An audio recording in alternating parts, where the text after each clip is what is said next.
And now, it's time for another Dice Tower review. Hey everybody, I'm Tom Vassell. I'm Z Garcia. Hello. I'm Mike DeLisio. And I'm Roy Canny. Now, normally I do my reviews by myself, but I'm bringing in everyone to join me because we're talking about a game that all of us are excited about today, and that is Marvel United. Marvel United from Cmon and Spin Master Games was not supposed to hit stores for a couple months, and in fact, if you're a Kickstarter backer and you got everything in this whole thing, that's coming out next year. But the base game itself was briefly available on Walmart, and somehow we got one, so we're going to talk about it. This is a cooperative Marvel game where all the Marvel figures are little chibis, which means their head is 1/3 the size of their bodies, which, of course, we all know is very realistic. I don't know. Do you guys like the chibi look? Do you think it's cute, or we're programmed to think it's cute? Is that the same thing? Yeah. You're probably right. I don't know. I like the. I think I would. Honestly, at the end of the day, I'd probably prefer just actual. I mean, there are comic books already, but they're easier to paint, and it doesn't really bother me that much. But, and it makes it more palatable, I suppose. Funko's doing it, so why can't everybody else? Right. I think the gameplay of this particular game suits itself well to the chibi figures. We'll get more into that in a few minutes. Yeah, so, folks, this is a full-on cooperative game. There's no traitor. You're going to be playing against one of three villains with a group of heroes. You can play it solitaire. Z's done that. We'll talk a little bit about that. But before we do anything else, let's go into how it plays.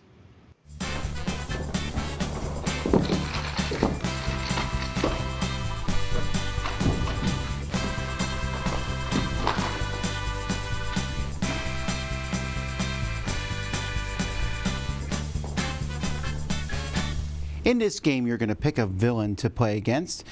In this box, we have Red Skull, Ultron, and Taskmaster. Each of them comes with a set of cards, a miniature, some threat cards, and a dashboard that you'll be using to show what they do over the course of the game. Players will each have a hero. In this game, we have Captain America, Venom, Ant-Man, Black Widow, Iron Man, Hulk, and Captain Marvel. They each come with their own miniature and a set of cards. These cards are going to be very similar, have a lot of symbols on the bottom of them. Some cards will have a special ability that are unique to that character. Each character also comes with a single wild card, this is any symbol, and a double wild card. The game comes with some challenge cards, which essentially say if you'd like to make the game harder, remove the single. A hard challenge, remove the double, and a heroic challenge, remove both to play the game. Players are going to randomly put out 6 locations on the board. Locations will show you if they start with civilians and or thugs on different spots. They'll also show you a special ability that heroes will get at the end of their turn if they end there. However, at the beginning of the game, the villain, in this case it's Ultron, will have threat cards placed on top, and these threat cards are possibly negative things that will affect the heroes. So the villain has a certain amount of health based on the number of players. So in a 4-player game, Ultron here has 11 health. The heroes need to defeat Ultron. Ultron starts on the location. The heroes start on the location opposite from him. They need to defeat him to win the game. However, they need to finish 2 of these missions here. You're either going to clear threats, get rid of 4 threats on the board, defeat 9 thugs, and rescue 9 civilians. If the heroes do 2 of those, they can then, if they're in the same location as Ultron, start doing damage to him. The game runs with what is called a storyline. At the beginning of the game, you're going to draw one of the master plan cards from the villain's deck, and you're going to do everything on that card. Then, starting with 1 here and going clockwise, heroes are going to be playing cards. When you play a card, you get all the special abilities that the card says, as well as using the icons on the bottom. But starting with the second hero, you'll get the icons on the bottom, plus the icons of the hero before you. So if Hulk plays this, Hulk will get this heroic action and also a move. And then if Black Widow's after that, Black Widow here would have 2 wild actions plus the Hulk's heroic action. After every 3 hero cards, you will draw another villain card and play that. And once the heroes have completed one of the missions, clearing the threats, defeating the thugs, or rescuing the civilians, then you will be playing a villain card after every 2 hero cards instead. But even if a villain card is played and you play a hero card, you still will use the last hero card played. So again, here Black Widow would have 2 wild icons and Hulk, and she would also be able to use Hulk's heroic action. When you draw a villain's card, the first thing you'll look at is, does the villain move? This will tell you how far the villain moves, and they always move in a clockwise fashion location. So here the villain, Ultron, would move 2. So we'd go 1, 2. Then you look at the threat on the location. Some of the threats will show that if the villain lands here, you do what it says. In this case, you would add a thug to this location. Now you're going to be constantly, the villain's going to be usually adding thugs and heroes, and sometimes there's not enough spots to put them on the different locations. So then you'll look at the overflow on that villain. Each villain's going to be different. Ultron, for example, says if you can't add it to a location, then you'll add the token to the next location clockwise instead. And in fact, if all the locations are occupied by civilians and thugs, the heroes will lose. That's Ultron's his winning condition. After you will move them, the villain, you then look. In this case, it says BAM. Not all the villain cards say BAM, but if they do, you're going to look at that villain's BAM. In this case, it says add 3 thugs to Ultron's location and deal 1 damage to each hero there. If there are any minor villains out on the board, henchmen, and they have BAMs, they will also go. In this case, Ultron's clone here will add a thug to this location. Heroes of this location may prevent this effective. Each of them takes 1 damage. Now, when a hero takes a damage, they're simply going to discard a card from their hand and put it on the bottom of their deck. Heroes have a very limited amount of decks, and when you discard a card, you do not draw a replacement for it. And if a hero ever runs out of cards, they are KO'd. That is a temporary thing, they'll come back, but it does help the villain as you do that. If a hero is KO'd, the villain's BAM effect goes off again, so you want to try to prevent that. Also, if a hero completely runs out of cards and can't use anymore, you're going to give the game to the villain.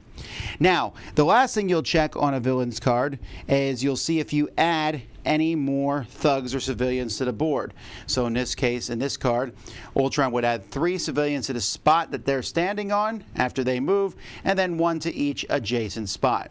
So that's how a villain's turn worked. The hero's turn, I already explained that you'll be using the icons on your card plus the icons of the card played in front of you. What do those icons do? Well, a move action allows you to move from one location to an adjacent location. The fist action, the punch, allows you to remove a thug where you're at, and if this mission's done, you can start defeating thugs. You can also attack the minions where you're at. So in this case, we have the Ultron clone who has 4 life to start with, and you can attack them. If you take out all their life, then you've defeated this one, and you've cleared this threat, and now there's something good here if you end your turn on this location. Fists can also be used to attack the main bad guy Ultron, which is how you win the game, if you've completed 2 of those other missions. Heroic action icons can be used to place a heroic action token on these missions here, which when you get 3 of them, you've cleared that threat. Heroic action icons can also be used to rescue a civilian at a spot, and you will place them on the rescue civilian card if it's still around. There's also wild actions, which can be any of those 3. There's tokens. Sometimes a player will get a token from a card or other effect, and you'll be able to use these tokens besides the stuff that's on the card. So that's basically the game. You have these 3 missions you need to accomplish. Well, you don't need to. You need to accomplish 2 of them. Once you've accomplished one of them, the hero will now act there for every 2 hero cards. Once you accomplish a second one, now you can attack the main villain to win the game. If for some reason you accomplish the 3rd one, then each hero immediately draws a card. But you do not win until you've defeated the main villain and got rid of all his damage. While each villain has a very different thing. Ultron, for example, wins if he fills up all the spots. Red Skull has a track, and once this track gets to 20, then he wins. And Taskmaster is just basically causing all sorts of negative effects to you, and you're going to have a very difficult time attacking him, and he's trying to run out the clock on the heroes. The game comes with a lot of different tokens. They're all good quality tokens, and they're also all very easy to tell apart. But that's not what people are going to be excited about. People are going to be excited about the heroes, miniatures, and the villains. These hero miniatures are fantastic. I think they're some of the best miniatures that Cmon has ever done. I especially like the bases. It shows you don't have to add terrain. There's just all kinds of terrain on these bases. And in fact, my favorite of all the models is the Ant-Man model, who's actually standing on a coin here and just looks really fantastic. The miniatures here are just top notch, and so players are going to like those. If you're a painter, you may want to paint them, but if not, they still look pretty good without that. The locations are kind of thin cardboard, but they have really good artwork on them, and I have to say the symbology and everything in this game is very easy. The rule book is really clear on how you go through everything, and the game comes with a plastic insert in the box. I don't use these, but it's easy to put all the different heroes and villains in there.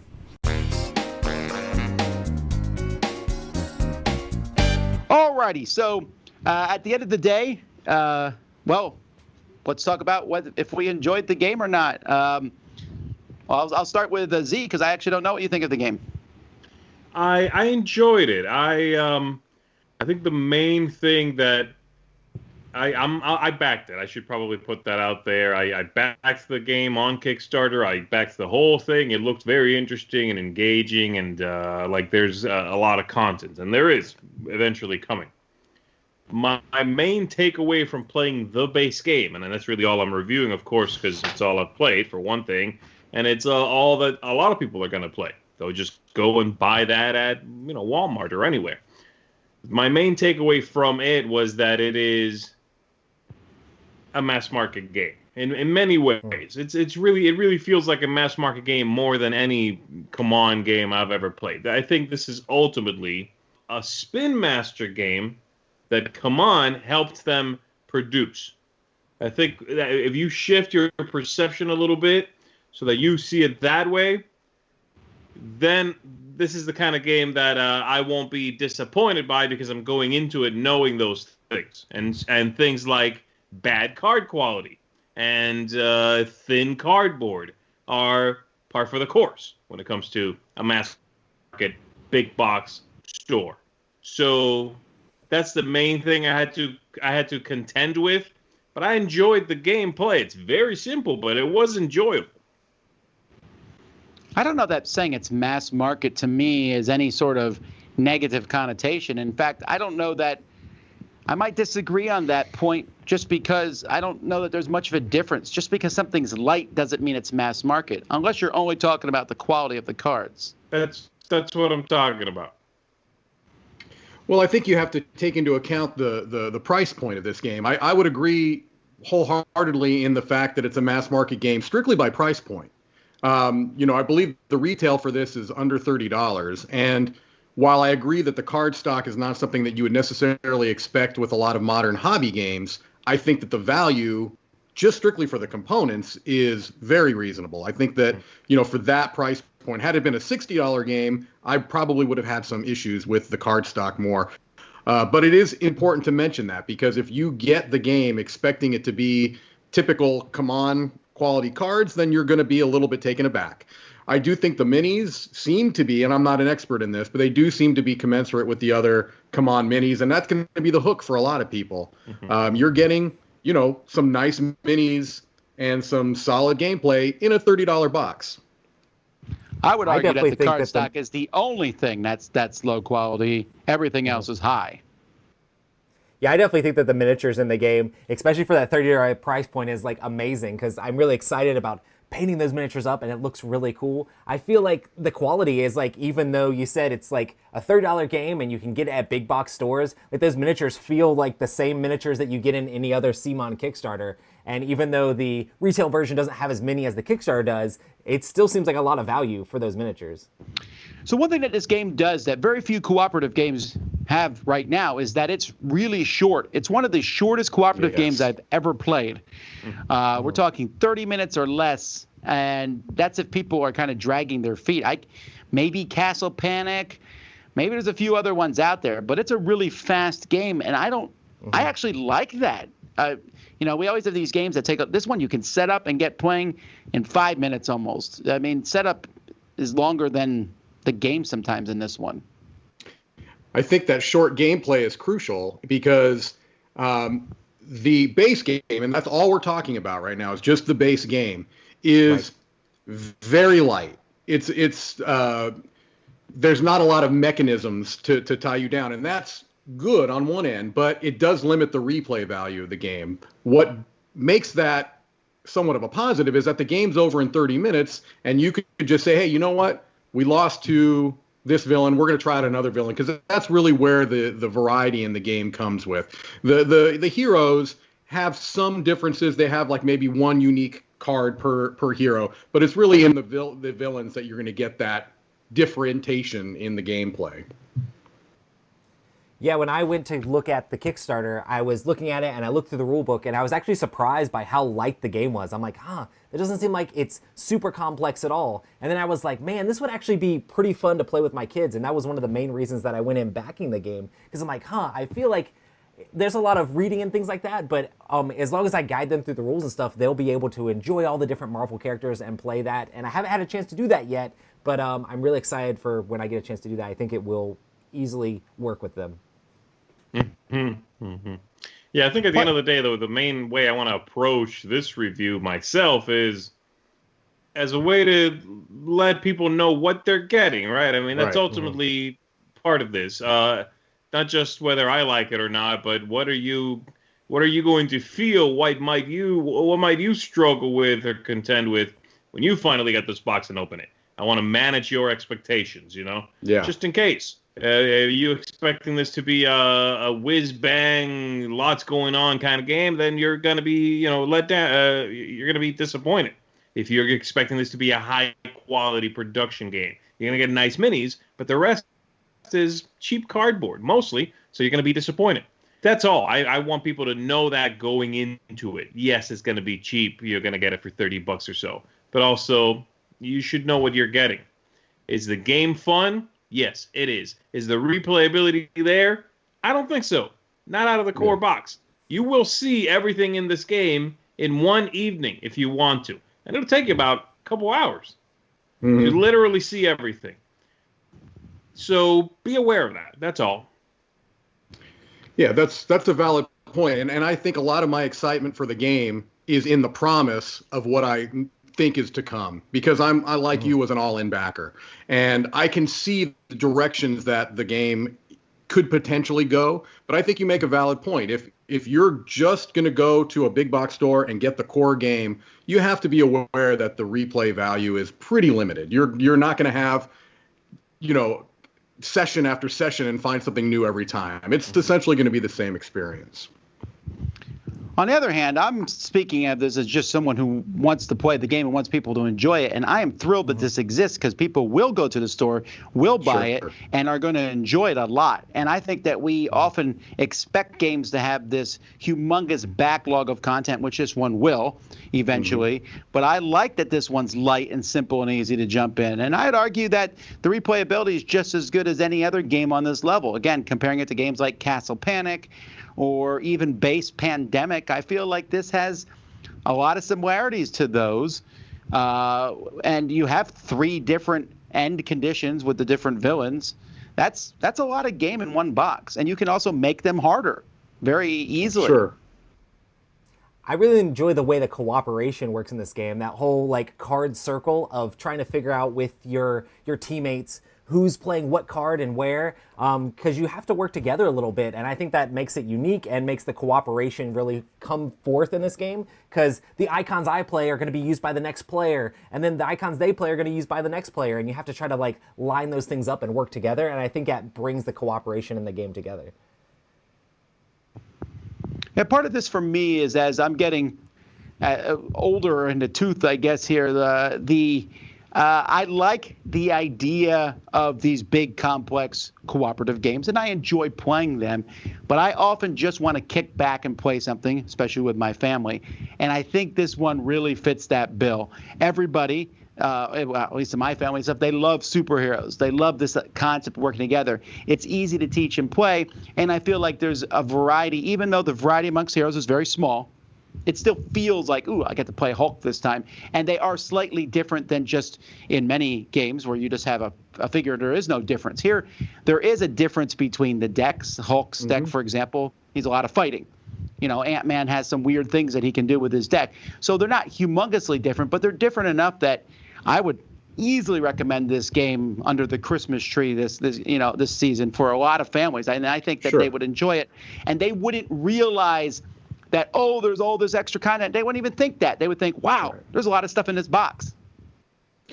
That's true. To some extent, these discussions we're having are coming from the place of a hobby gamer. They're not necessarily coming from the place of a family gamer where, like you said, Tom, you may be getting a game for a birthday or Christmas, and you're not expecting to play the game 7, 8, 10 times necessarily that year. You're going to play it at a family function, and you might do that 2, 3 times a year. And if that's the case, you've got plenty of game there. And also, they're not going to necessarily have the same metrics that they're looking at these games are. Is it fun? Sure. It's a lot of fun. Does it look great? Yeah, I think it looks great.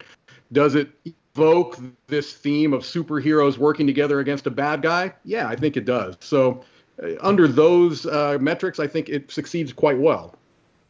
Going by those metrics, like Mike says, if they've only ever played Sorry and Monopoly and Clue, then the card quality in this game is fine. They don't know any better, right? I mean, like, that's fine.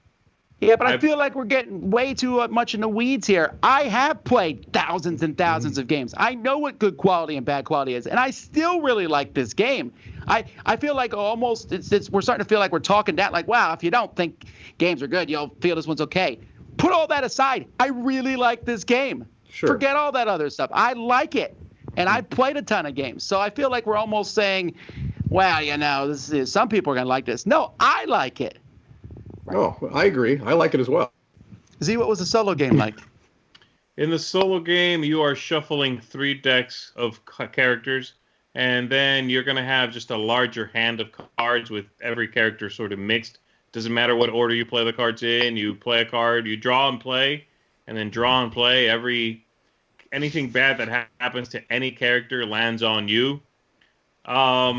If you're ever knocked out, game's over, I think. So if you ever drop down to, below 5, it's fine, except for some of the text then becomes a little iffy to interpret because it's targeting heroes, but you represent them all. So it became a little messier. I think, honestly, I would probably in the future just run multiple characters. It lets me identify with them. It lets me be like, this is the Hulk over here is going to do something, and now Black Widow's going to do something. Now back to the Hulk. Now back to it. So otherwise, you could just do Hulk, Iron Man, Hulk again. You can play whatever cards you want to. But it's fine. It works. Yeah, I wonder why they didn't just say you play 2 characters. It's a good way to not have to manage that. Again, I think that's a weird idea. Running 2 characters. We're okay with it. I think it's a little strange. He's just having one hand of cards makes more sense. Yeah. There are some solo gamers that prefer to not manage multiple characters. It's just, to me, this is a pure co-op. You can just play it. You can run 2, 3, 4 characters if you want to and play it solo absolutely the same way that you would. Maybe a little more administration involved that way. But I haven't tried this shield mode, I think they call it. I'm going to try that at some point, but it doesn't quite sound as elegant as I would like. All right, so what does everybody rate it out of a 10? What about you, Z? 7. Roy? I definitely do a 7.5, but that's just based on the base game itself. I can see it going higher when you add in more of the craziness. Yeah, me too. But like the core box, which is what we're reviewing, that gets a 7 for me. Mike? I'm also with the core box a 7.5 and could definitely go higher. I guess I like it the most then. I'm going to give it an 8, edging almost to an 8.5. I'm trying to ignore all the future stuff, but I am a big proponent of these light cooperative games. I've been a big fan of Horrified last year, of the new Back to the Future game this year, and this is just really doing it for me. From the bringing a very popular theme, very simple, fast to set up. Every game's going to feel different, from the different mix of locations to the heroes to the villains. I'm just a really big fan of this. To be fair, I have a huge Marvel obsession, so that's certainly going to color my rating. But I also went into this knowing nothing about the game, so I was extremely happy with how light it was. I thought it would be a heavier game. Yeah, me too. Alrighty, well, that's that, folks. It will be out soon in stores, the base game. All that extra stuff's coming next year, but you'll be able to pick up this one and play with it soon. So that's Marvel United. Check it out. Until next time, I'm Tom Vassell. I'm Z Garcia. I'm Mike DeLisio. And I'm Roy Kennedy. Have fun gaming.